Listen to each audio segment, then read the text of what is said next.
करीब 9 करोड़ आबादी वाले राज्य मध्य प्रदेश में ओबीसी वर्ग की संख्या करीब 50% से ज्यादा है, ऐसा दावा किया जाता है। और इसी दावे के आधार पर ओबीसी आरक्षण के मसले पर सड़क से सदन और हाईकोर्ट से सुप्रीम कोर्ट तक गहमागहमी मची हुई है। इसी गहमागहमी के बीच हाईकोर्ट में 27% आरक्षण देने या नहीं देने पर अंतिम सुनवाई चल रही थी। जी हाँ, चल रही थी, क्योंकि मामला एक बार फिर टल गया। 14 मई की सुनवाई में भी कोई कानूनी हल नहीं निकाल पाया और कोर्ट ने अब 16 जून तक के लिए सुनवाई आगे बढ़ा दी है। यानी ओबीसी आरक्षण केस की जो जलेबी बीते साल से बनती आ रही है, वो अब और भी उलझ गई है।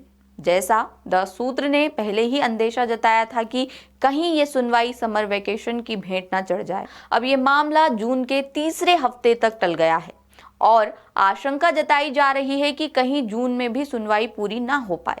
बहरहाल, अब आपको आज की सुनवाई की खास बातें बताते हैं। ताजा सुनवाई में वरिष्ठ अधिवक्ता अमन लेखी ने कोर्ट में अनुराधा भसीन मामले का जिक्र किया। उन्होंने बताया कि सुप्रीम कोर्ट ने उस फैसले में सरकारों को ये संदेश दिया था कि किसी भी समस्या का समाधान नियमों और संवैधानिक सीमाओं के भीतर रहकर किया जाना चाहिए। लिहाजा सरकार को 27% आरक्षण लागू करने से पहले कुल 50% अधिकतम आरक्षण की सीमा और दीगर संवैधानिक पहलुओं पर गंभीरता से विचार करना चाहिए।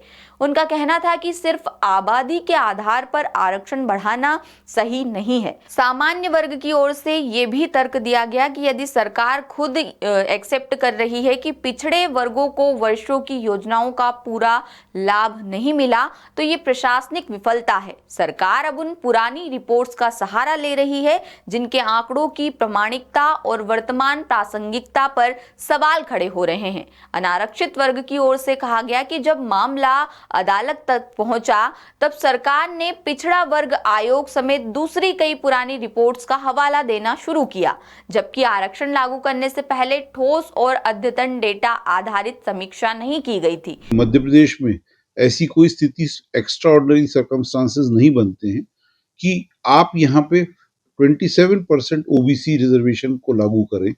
क्यों?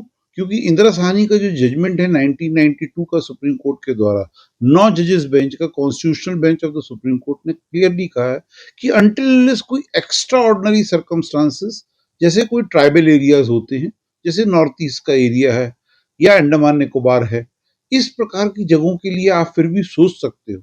लेकिन मध्य प्रदेश की पॉपुलेशन के लिए आप 50% को एक्सीड करने का सोच भी नहीं सकते। तो इसी पॉइंट पे आज पूरी बहस हुई और अब 16 जून के लिए इसलिए नियत किया क्योंकि 15 मई से 15 जून तक समर वेकेशंस के कारण हाई कोर्ट बंद है। तो 16 जून को 2:30 बजे से मेरी बहस फिर सुनी जाएगी और मेरे हिसाब से जनरल कैटेगरी की तरफ से जो मैं आर्ग्यू कर रहा हूं और जो न्यायाधीश सुप्रीम कोर्ट के हैं, I am very very confident that reservation in Madhya Pradesh cannot cross more than 50% as far as total reservation of SC, ST and OBC. And once it crosses 14%, automatically it crosses 50% reservation. कुल मिलाकर मामले में अब तक एक नई कानूनी चुनौती भी सामने आती दिख रही है। जानकारी के मुताबिक चीफ जस्टिस संजीव सचदेवा के जल्द सुप्रीम कोर्ट में न्यायाधीश नियुक्त होने की संभावना जताई जा रही है। ऐसे में कयास लगाए जा रहे हैं कि 18 जून के बाद ये मामला किसी नई बेंच के सामने सूचीबद्ध हो सकता है। यदि ऐसा होता है तो लंबे समय से चल रही विस्तृत सुनवाई को दोबारा समझने और सुनने में अतिरिक्त समय लग सकता है, जिससे फैसला और देर से आने की आशंका बढ़ गई है। एक अहम पहलू यह भी है कि सुप्रीम कोर्ट ने फरवरी 2026 में मामले के जल्द निपटारे के लिए 90 दिन यानी 3 महीने की समय सीमा तय की थी। अब मामला जून तक टलने से ये समय सीमा भी पार हो रही है। ऐसे में प्रदेश भर के लाखों अभ्यर्थियों और दोनों पक्षों की नजर अब 16 जून की सुनवाई पर टिकी है, जहां अगली बहस अनारक्षित वर्ग की ओर से अधिवक्ता आदित्य सांघी करेंगे।